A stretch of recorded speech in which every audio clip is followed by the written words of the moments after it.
ebi rero izina ryo rikasimwa. So reka twicireze tushabe hamwe. Mukama Ruhango Myambabazi twakusima wibare ahabwe iconco cy'amagara kandi wibare nahabwa programmed Mukama nshaba ijotejeche ngabutosho tkoraje nerizo batkoreje otwere tubase kugamba ibintu ebimo mugasho ebkwasa kuhera abahurire kandi twaza kuhendera izina ryawe risimwe twashaba omwizina rya Yesu Kristo Mukama wetu. Amen. Amen. So stroke omushabona ndagania nitwa stroke ningashi okushanyarara obwongo. Obwiro bwinjo kushanyarara omushaho nyo kunkura ko kushanyarara tekereza ko kuna kushanyarara ruguru. Kushanyarara kugaruka kuterera nchikutamza mnaika hali ya kuterera. Okushanyarara obwongo kwa kwenda kutushoborera je nikimanyisa ki exactly. So webari mnonga vitu ntakatandike nyenda kubisi yangu nyomwazi yorizoba rya stroke. Okay. Yone kurukuza erikuryishka erikwenda actually tucelebrating ngo hariho stroke kureka ntwenda abantu bamanyengu eriho babase kujetantara kandi n'abatungira obuzuba babase gukora ki kuronda obuhwezi. So wambuze kibuzo stroke nomanya nko kushanyarira okuguru orahurire ekigambo kibaruko orahurire omuntu nagira heart attack. Heart attack. Omutuma gwarumbubwa. So even stroke ninka brain attack. Okay. So yes, surely ninko kuteganisibwa kwenkora y'obwongo ahabo tatunga shagama erikumara. Obwongo nuburyo ebintu bibiri at least glucose na oxygen omwisyo guturukwisya haze ebyo byona nebitambura omushagama biturukuba omushagama yitu. So hagire cyateganise shagama ejo kuhika obwongo obundi numukira kuhura nibagamba nka clot yaza mutuma so clot nebasa kuzombwongo eremese shagama kuhika ombwongo okushira icumwe completely ninga kuhika habicweka bimwe by'obwongo. So ideally niche kindiyo ninyijaho so stroke yonka yo kutukuba ntugamba ho generally no shangangu nechichweka echumwe echateganisibwa but sometimes no shangangu obonero obwo global echituru kugirango bwa echichweka chango chobwongo chateganisibwa obundi no shanga it could be side na side. So harho that thing we call focal or global cerebral disturbance, something like that. But byona nevirjero munjeri ya yeshagame yero kuba distributed ombwongo. So nagamba henjeremo yo kugirango nebasa kuba blocked konko bundi kubasa kuba nko kujwa hemorrhage kugirango obundi nkemisi y'obwongo yagirango kuya baraka dene shagama yajwa at the same time still eje shagame yazo space nebeta kugaburira bwongo kureka neba neteganisa engeri yibukoramu and so along the way otungaho brain cells and kambwenu nko kushanyara nyenda kukozesa ekyo tinkwenda kukozesa kigambo kufa but mwenu zitungamu that disturbance. Some brain cells nzibasa kugumiza munzifera kimwe depending on the time of recovery, but then other cells they nzibasa utateganisibwa and so during the intervention zazibara kubana bahereza nabandi benda kureba ngo ekicweke cya twara time kitakutunga shagama chajitunga can we recover some of the cells, but that one is usually in a given time frame. Yes. So chimaisa ngo wisha kareho we in a chance yo butafara umwe kugaruka bukaterera. That is a good thing to talk about at this stage kugirango ideally ntubasa kwisha kuchireba okwe but nimbasa kutandikana nacho. So time is brain. Time is brain. Time is brain. So the more you waste time, the more you lose the brain in those instances. So twantugamba ha time in fact reka tukirebe omuntu yagira stroke ntuza kureba obumanyiso n'ebindi konka twantugamba ha time ntwantureba ntureba mu dakiika omushaha ntwantureba ha time ekwenganeta. So stroke obunani introducing obubonero bwayo nubu developing rapidly mburaka kwija so tikiri cyo kugira ngo nimpura nashanyaramo. You will get uhura nko mukono mbuye nuko gware makora bwe necwa bokwise obundi kiragara people lose consciousness, people nabatunga kushanga face speech yarema tuba kubasa gamba na face ine nko kuyagwera rubaju obundi kuba buryo bubonero bwinji oshangana no kutambura kwarema. And so in that instance wareba ubonero bwe wagambira ubonero katuanze tubuhezeyo ade nubwo bwonka bushatu nubwo bukuru obwo kumanyisa ngo umuntu ogu ayine kizibu cyamane cyari yonatunga. Okay. But usually umuntu ya losing consciousness mweno kareba umuntu yagwa hari atakurespondinga. It is always important kugira ngo transfer this person to the nearest hospital for first aid. Okay. But ahabwa stroke yonkayo obubonero obwiro bwinji ntureba burukumara eshaha bernina no kweyongerayo. And again in abantu nibafano kufa. Oh no. So that's why I'm saying kokoreba obubonero nkobu twine acronym eiturukozesa which is called FAST. Acronym karen short form FAST kugira ngo F wareba face yahinduka yagwera ko rubaju rumwe. Then arm wareba umukono ubundi gutaki ningasho umuntu yanabasa ko kugira kiyagamba. Okay. Kugira ngo umukono gwanje gwarema. Okay.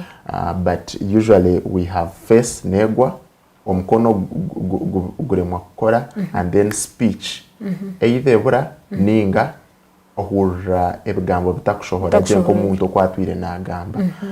So in that is the first part of fast. The last part is time.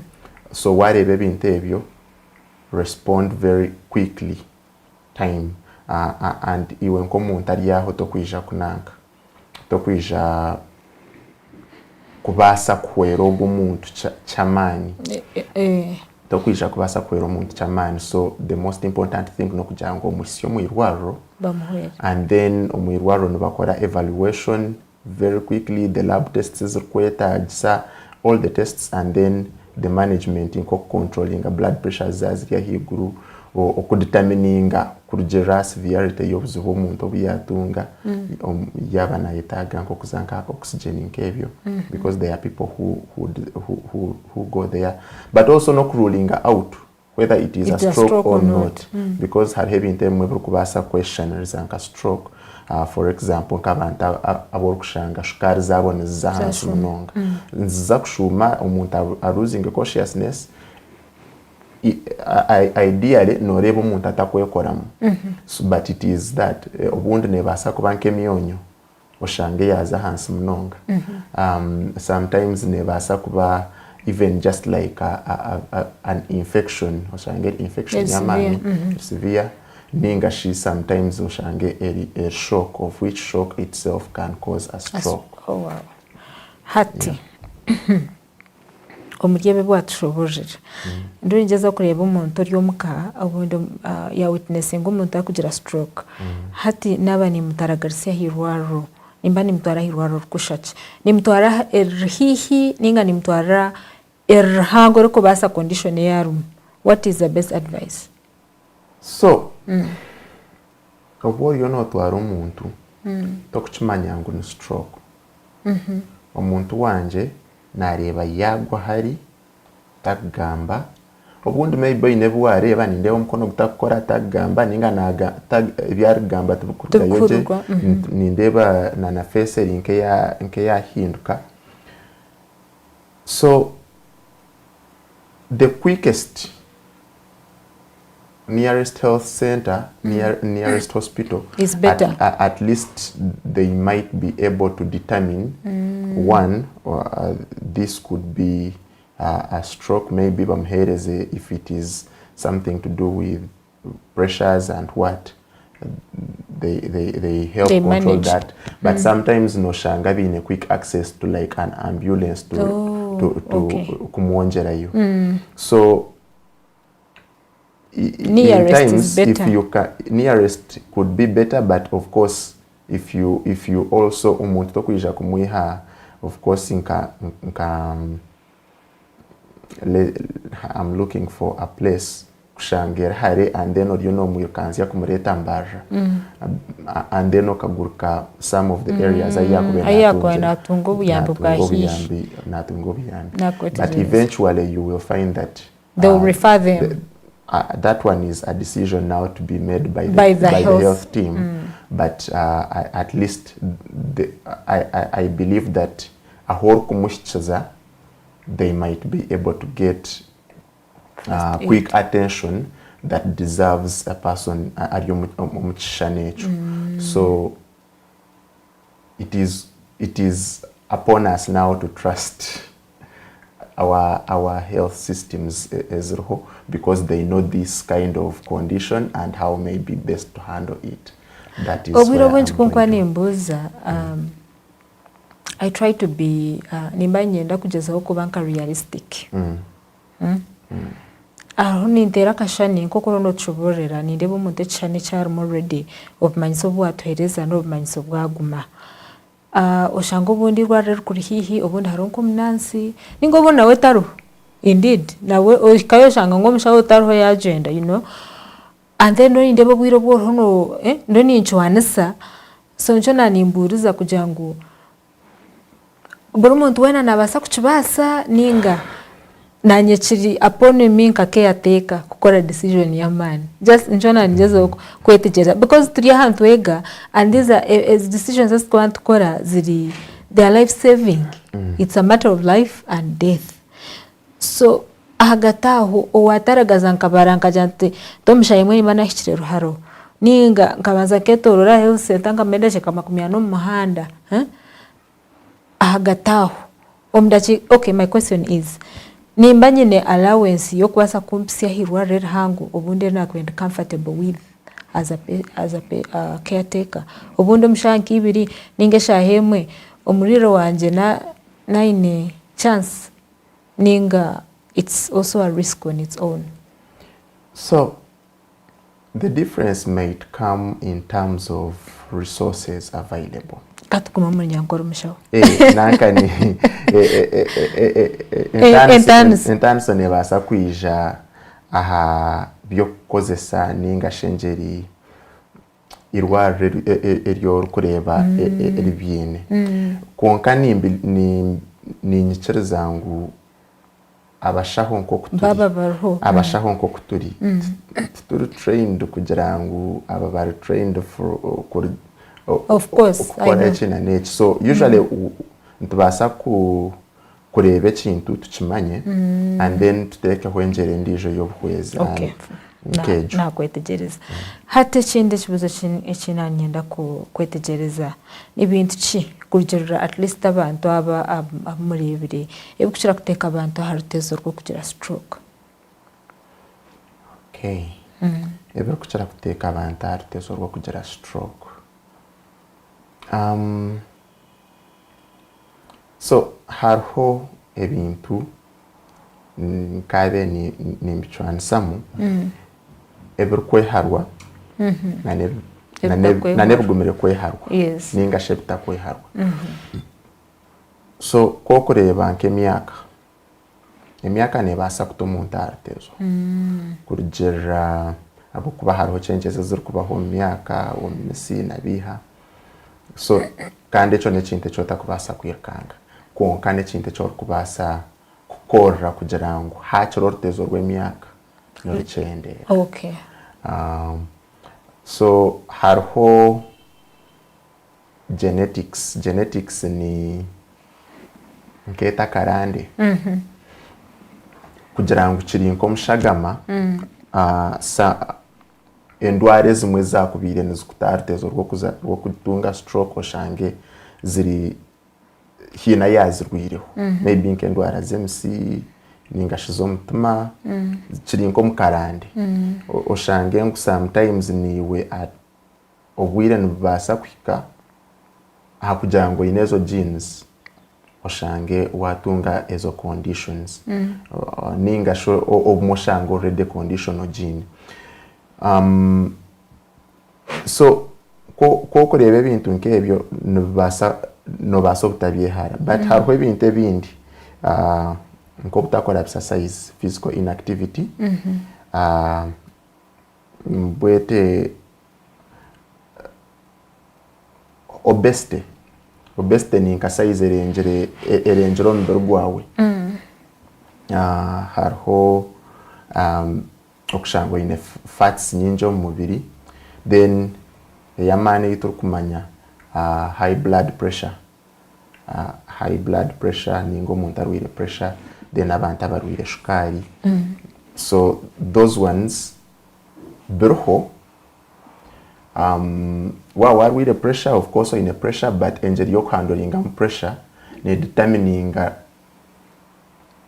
orutezo rw'oruho nirwingana ki because omuntu kwakumanaginga je pressure yehe kagumera controlled then at least naba ine chance mpango so kushanga maybe nabasa gumariyo murwire wa pressure konka atakozere ki atatinjire stroke so tinkubasa kumwiha hartezo ninga shitwena tinkubasa kutoyiha hartezo kugira ngo we are all 100% safe konka hariho bwo kureba ngo ezo chances ezo no limiting so ko kureba nko muntu of course atakora like exercises ebintu binje biri happening mu mubiri just right from engeri yeshagame kutamburamo omutume iguru kukoramu oshango mwene ba storing the fats but also ahabo kwenda kumanaginga ebintu ebimwe nka za shukari za pressure ebirikuba biri already mu mubiri noba noyetaga ki the same exercise so then washanga tanagamba hakurya kubi kushanga ngo everything echor kuteka mu kanwa nekishaju iwe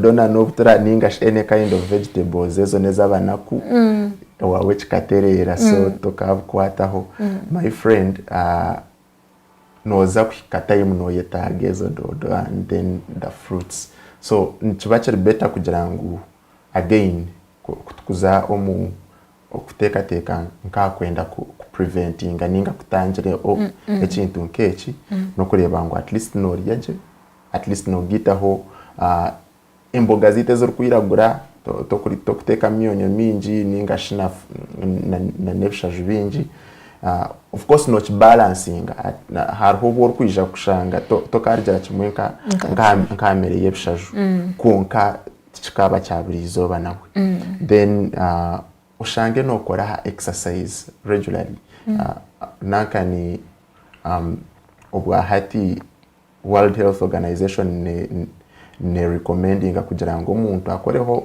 at least edakika 30 ninge shahemwe za exercise ebiro kabishatu ninga bitano mu week so kandi ko kuza kuchireba no reba ngo iwe nko muntu no basa ko creatinga edakika 30 ahashaha birni na zone no basa kutunga yedakika nkama 30 ogere ngo kare ezeze nezanje niza kukoreki ahubwo nshonga yo kwetangire kina neki kitari just ahubwo nshonga yo kushara I mean yo kukora kanyama ninga kushara ibondo but ahubwo kwenda kukuma magara marungi so ebyo nebintu ebimwe byo kushanga ngo biri modifiable aza ko kushanga ngo no ryaje kandi ubundi nokora nka exercise twareba ngo no managinga shukari bimanaginga pressure bimanaginga weight yawe bimanaginga ebishaje byo ino mubiri kandi bugarika biyamba engeri y'genes zawe zirikwe expressingamu so ni modifying a gene expression oshanga ngu tuzukumara man like as such genes the genes so harho at least kushanga ngo mbiri yesu guri a bit strong and that so abokuba obwiro bwinshi ko kubota kuri yaje utaku exercising otakora ki hari kintu turukweta inflammation so you no shango mbiri guri so much in that state and then those states of shangan is overpowering how best your genes can express themselves. Okay, wabare umshaho kandi dakikeze nyaratso kace umkahumuro kandi tarugayete yontuganira ha stroke ningashi okushanya rugongo kandi ukaretera ubundi otakora imirimo yawe kuko akube no gukora reka tumure kace otakargaho tuzagaruka.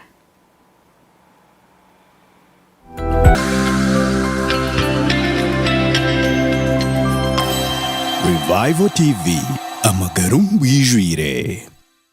Amity Realtors buys and sells farmlands, commercial and residential plots strategically located along main roads leading into and out of Mbarara city, including Masaka Kampala Road, Visionary Estate Kanyarieru at 8 million, Kamatarisi Estate 4.5 million, Rancheru Rendama Estate 4.5 million, Bushenyi Road, Kashaka Estate 10 million, Rishasha Estate 8 million, Chienje Estate 8 and 6 million, Kavale Road, Yesu Awilile Estate, Omkategura 8 million, Rocheche Estate, Mile 6, 5 million, Chibingo Estate for 5 million, Isinjira Road, Kabelebele Town Estate at 15 million, Ibanda Road, Ishanyu Estate, Mile 4, 20 million, Ibanda Town Estate, 25 million. You can make a down payment of 30% and pay the balance in 3 to 4 months and enter Tungukana Amity scheme.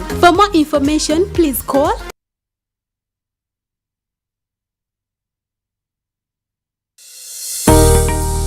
I believe dreams are not meant to fade while you're born. In a place where opportunities can be hard to find, hope still walks among us. I believe in hands that create, in minds that run, and in skills that transform lives. At the Crane Skilling Center, young people are gaining the skills, confidence, and vision to build a better future.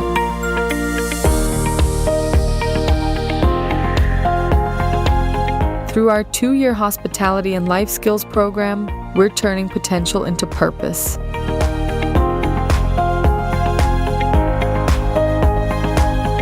Every certificate earned is more than a piece of paper. It's a ticket to dignity, independence, and new beginnings. At Crane Skilling and Vocational Institute, we build a future of our students through skilling and training based on Christian values and integrity.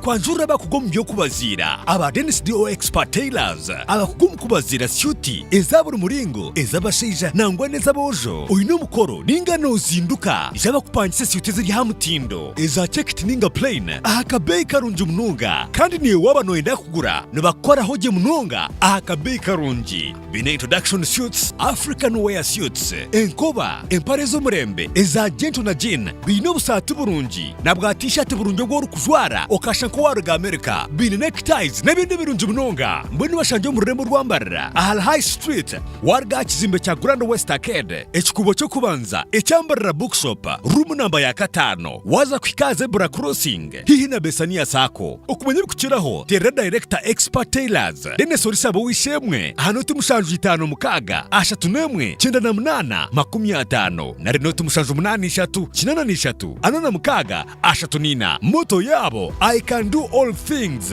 through Christ who strengthens me. Okurgomba Filipe shura ya kana umushororo 13.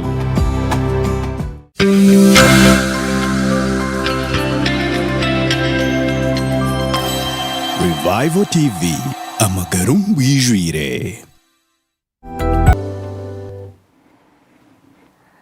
Kurkayo omukahumuro kandi tuyo program amagara no kubaje tuyo nduganira ha stroke ningashi okwetegereza omuntu kwakubasa kuba kandi bwanyuma yo kushanyarira obwongo. Twine omushaho Brian kandi arugarura Mission Hospital ariyo natuganira mpora. Omushaho ntagenda kubuzaho ekibuzo aha muntu oryomuka, for example yagira obumanyiso bwana otushoborera kandi in the process yo kumutwara mu irwariro ukabe no advising omuntu kutwaza ata haronka first aid yakwasa kumuha tubanze tumjure emyenda tumuhutere omuntu atwaza ata in that process yana mutwara irwariro. So webale mnonga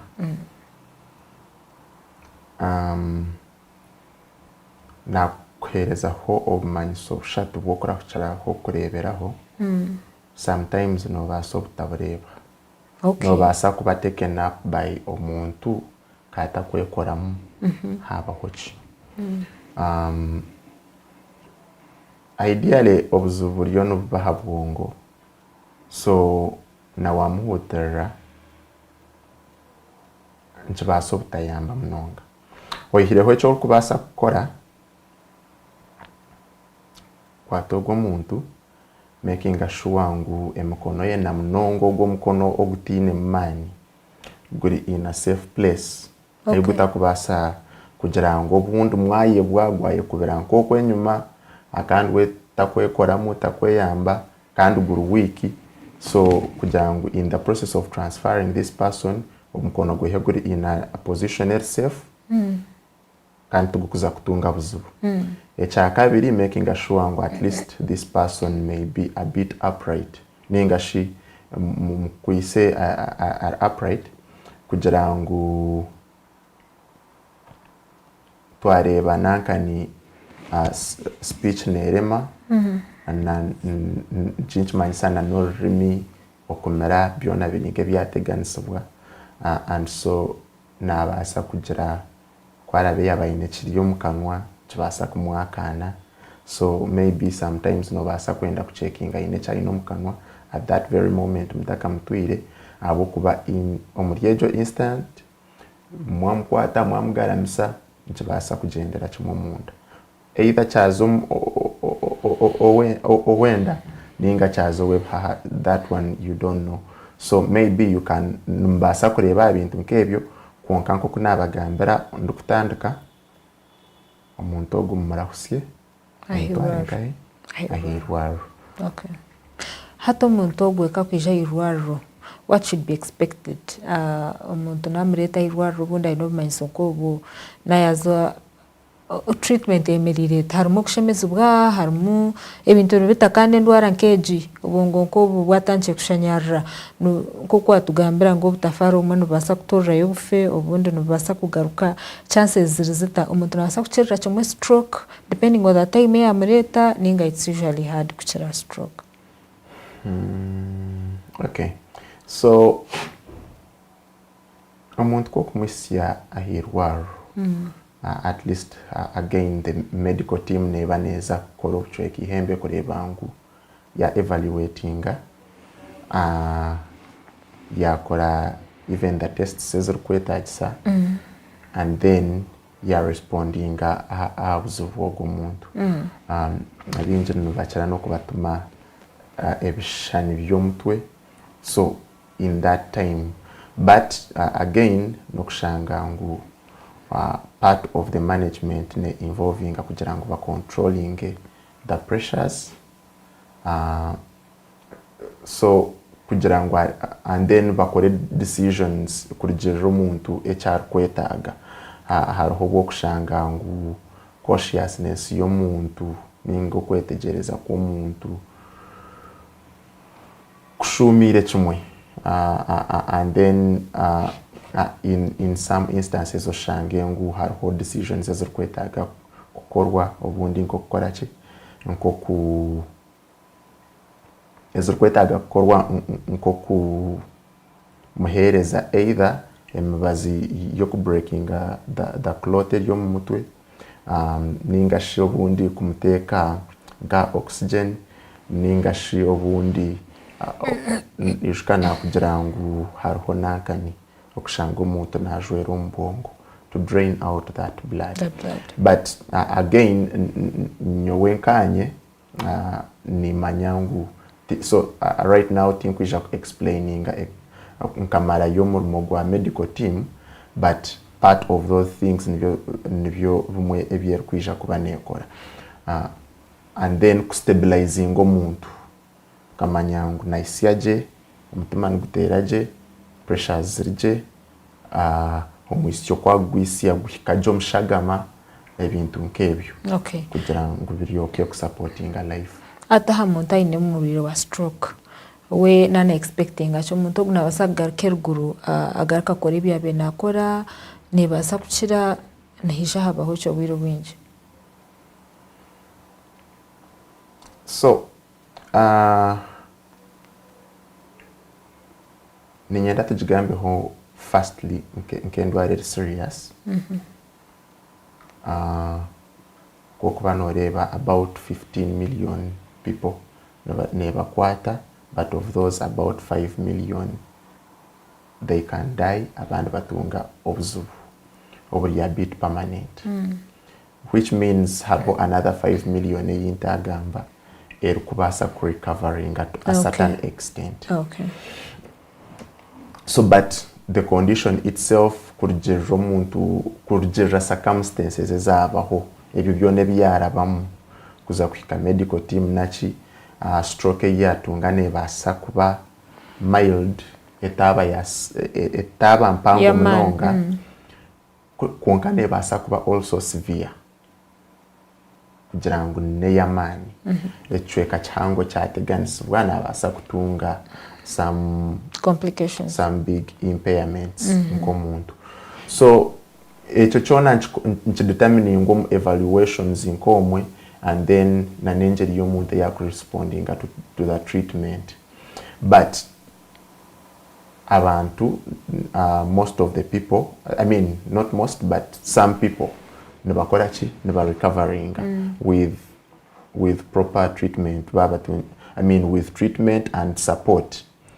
Kunka so ninyenda nchigamba hati nkwenda nkujerere nkomfumu njerengu even with proper treatment na support ngubona nibakora chi oyihireho. That is something that we always want kugira ngo umuntu yatungecho naba ine chance yo kugira ngo naza kubaje ninga shinaza na ebchweke biteganisiwe mbizagaruka mu nebukora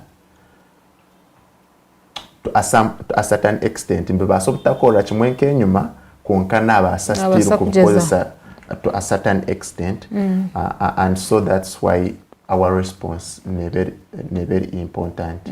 So omuntu kwakwija omwirwaro twamureba aine stroke usually ntubantu etaga now on our side like physiotherapists ntubantu etaga corresponding at least within also a short time kutandika ku training this person.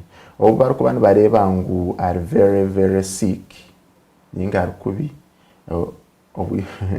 obwiro bwinji no buranga nkabaru kubantu bamurebera bajangwe nakubasa umurecha banza tereri. But then usually after about 24 hours most of these people being attended to and even kutandika mobilizations. So wakomo institutions ezine even when resources ezikukuchire muntu nibaza mutambuza no bwarabe either no byakubachirinka oxygen or what, as long as are a bit stabilized. But that one has to start echo nchibachine kutandika kugira ngo ohwere because the ekituru kubantu rabyo muntu ogu no kugira ngo obwongo bwege ekyo cyakozire ki emigasho yeche kichweke kiteganisibwe ekibire nkikora. Now tuine concept intujeta neuroplasticity mu nchirize njigambe ntyo konka ninko kwega kw'obwongo adaptinga adaptinga ninko ku ntujeta relearning kugaruka mu bukega. so and usually obwongo nobureba orahurireho ekintu kibara kugira ngu tokubasa kubukozesa bwona ngu wabumarayo obwongo bwona tokubasa kubukozesa ngu wabumarayo so nhaha kirimu at least connections konke ezitari used in that kugira ngu parts z'obwongo ezimwe nobuzakuba ziri nk'ezifire ninga ziteganisibwa habwa stroke ekyo kyokuba no training omuntu nkiba obwongo mbubasa kuchega kwonka through creating new pathways and that's why sometimes omuntu nabasa kwija kugira ngu nkitwara kire karukwingana ki some people obundi ko kushanga ngu stroke they're so I mean it a bit mild ninga the response was very fast no basa kushanga within 3 months they have recovered quite a number of functions 3 to 6 months but for some people nchibasa kutwara hakire and so even with the management of it no bano yetagachi some bit of patience kukwatanisa na timu eriyo nereberera omuntu but na timu ejo kukwatanisa n'abariyo nibareberera omuntu and then n'omuntu coordinating na nabo bona so kokushanga hariho okuteganisibwa okashanga maybe omurwire takukwatanisa n'abakureberera kandi we natarwire ninga shitakwenda yeah but naba nayetegereza ashila omurwire gwe naba naye no these people nabasa losing a consciousness for some time and then they get back ushange nayetegereza 100% so tharo umuntu akwasa kufuna stroke okashanga takwetegereza ubundi yateganse chweke cyanje tegereza abo barho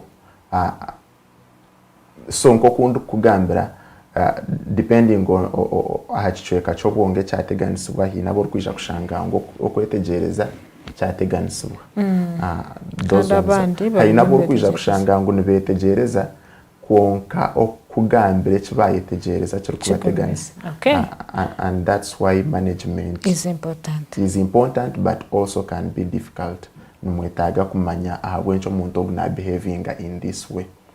Yenze tuherezeho omuntu ori ha program cyase okuteresumu okabuzo omushaho witu na mnonga ekwate na stroke nkuko aronatwegesa tera 0 mushanju mukaga 3 10 nkaga na mwenda 9 ninga 0 mushanju ananina 10 mukaga 95 shanju 5 tubuze omushaho Brian kandi ekwatene na stroke ninga shi okushanyara ahabungo nkuko ariyo natushoborera omushaho tabategerize umuntu akoza kuteresumu wagambaho hinecho wagambaho and I kept wondering wajanga hipchweka obundi nka 5 I think 5 million abantu abokufuna ubuzubu tiachiraje konka yagumaine mu ngo ubuzubu complications ninkazi hezi kuchira kuruka corridor room stroke ana mnonga barwire abojanjabire n'abantu aborebire kandi umuntu akabasa takuturo magara nkago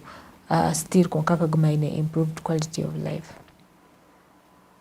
Okay, so stroke yonkayo neretera ebichweka byawo bwiro bwinji the most common presentations is kuchira line.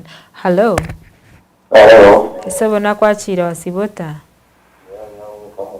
asimu mnonga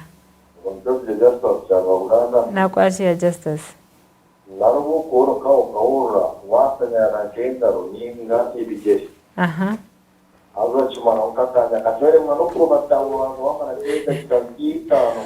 Ego. Ate lelo kamuro kora wasaro kamwena mwene kutani chira ninga iza yene ikoke kwa tamu tajinjereji. Uwe wari justice otago.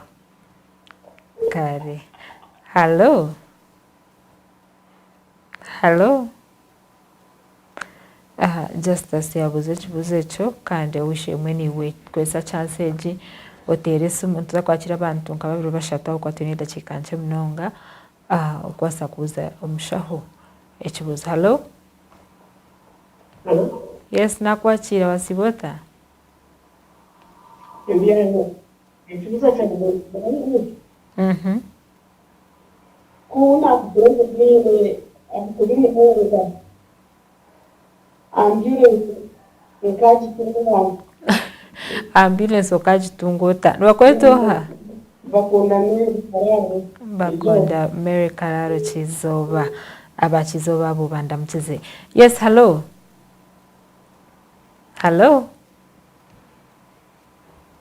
Owishe mweteresi mwejo 0763 10 ninga 07 10 tugambe n'omushaho Brian kandi tuhendere program eji so edakika nzezi ezokutera just one more person or two. Hello. Yes, Revival wasibota sebo. Asima mnonga nwakwetoha.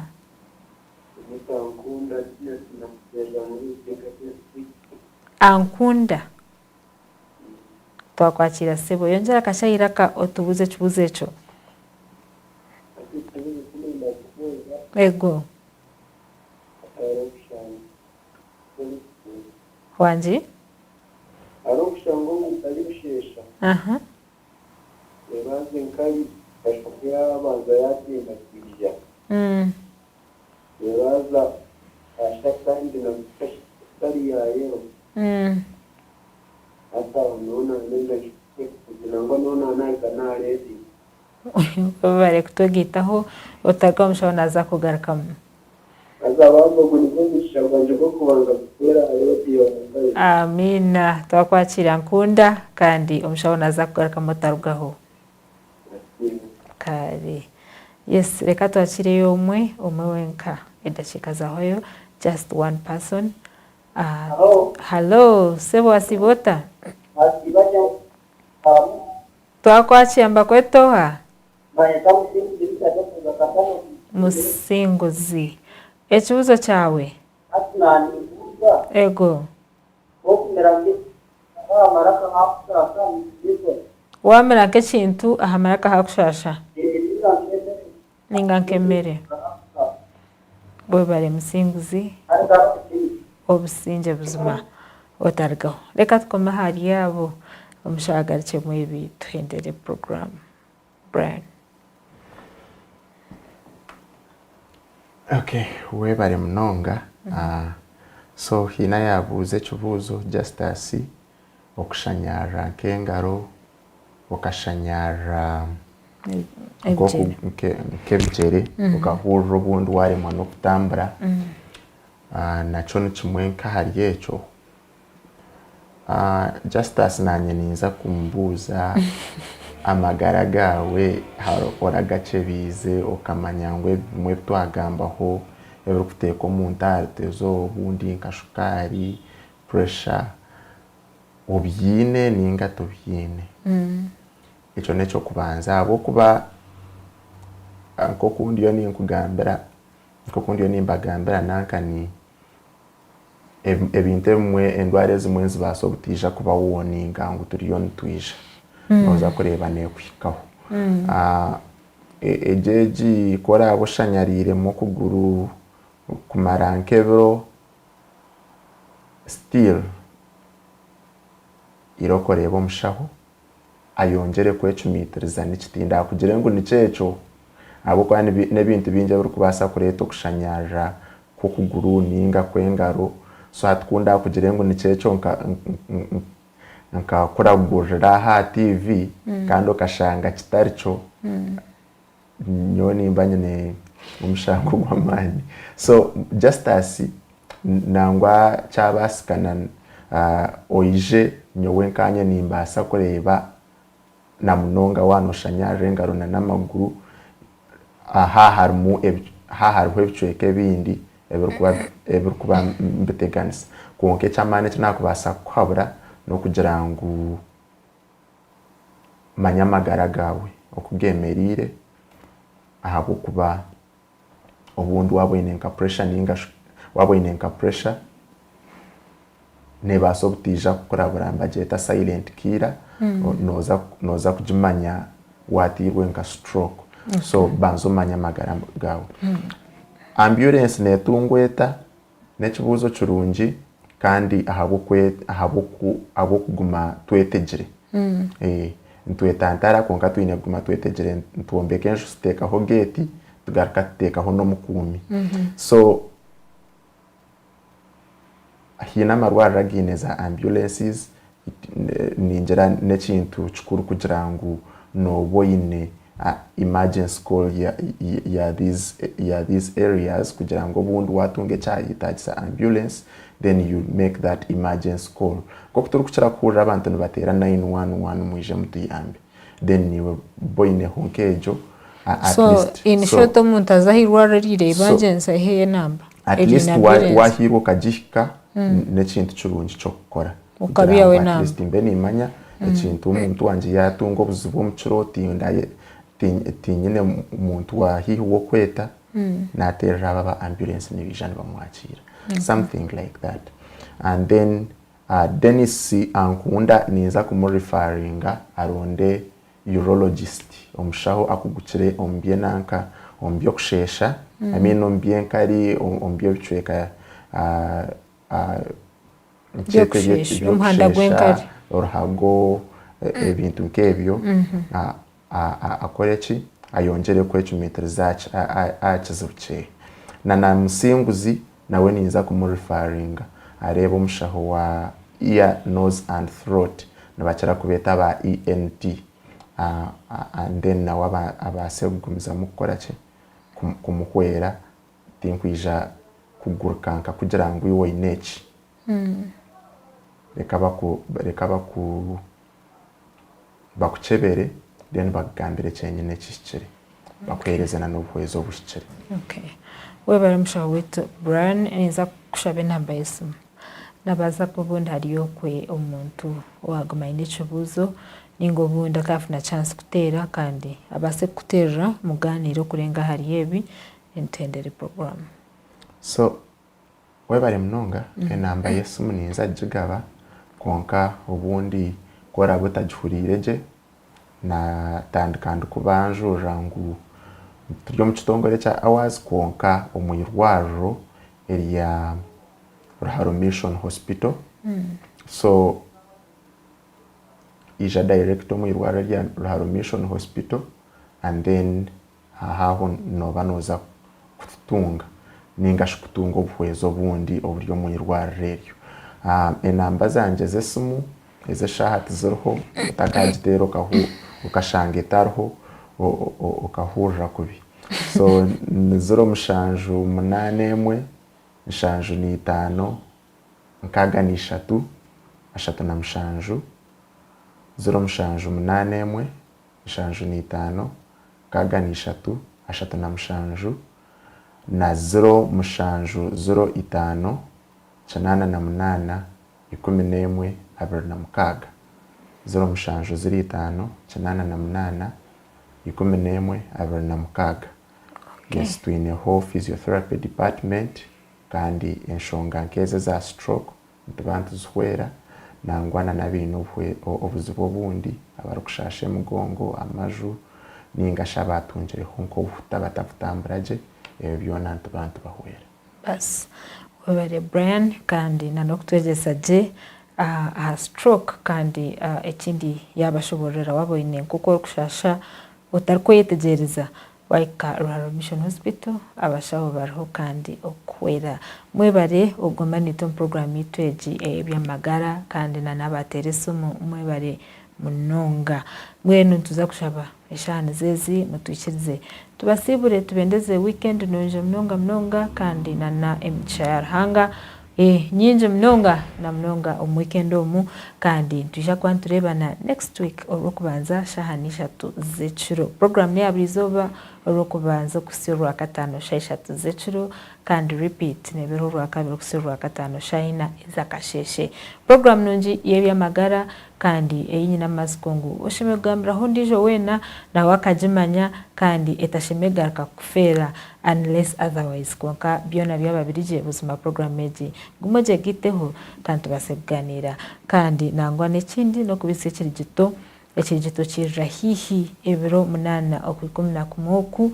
okwikumina kumwe kutandukanya nchakare so really ebiro ninjira n'umurebe kutwabichendeza mwije omuchayika cheka tubase kuhagira omurmogu ogwenjiri ogwa radio hamwe na TV tushakotine overnight the day before ebiro mushanju okwikumina kuma All Saints Church Mbarara mwije tushaberhanga biona tubasa ne baska omwizine lya Yesu kandi nahabwecho eshaheje mureke mbasibure katugarike turebane obwo kubanza murare kurunje.